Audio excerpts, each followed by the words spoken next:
Evening, I'm Dan Wolf. Good evening, I'm Laura Lee. Thanks for joining us tonight.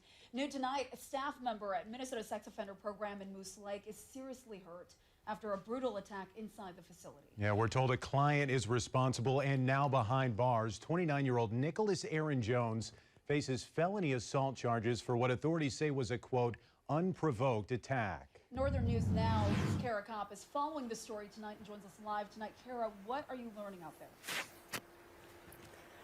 Yes, I am standing in front of the Carlton County Jail where that 29-year-old client is being held and expected to be charged with second-degree assault with a deadly weapon and fourth-degree assault in a secure treatment facility.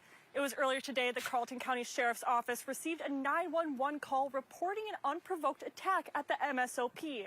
According to MSOP spokespeople, the staff member was doing rounds when the client, Aaron Nicholas Jones, from behind struck him over the head with a heavy object. The staff member collapsed and Aaron Jones allegedly continued beating him in the head. We were told staff members rushed to his aid.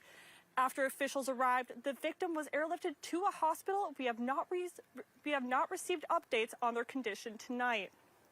We did receive a statement from the MSOP that said, "We are deeply disturbed by such a brutal, senseless attack. I'm grateful to those who tried to intervene and protect our co-worker.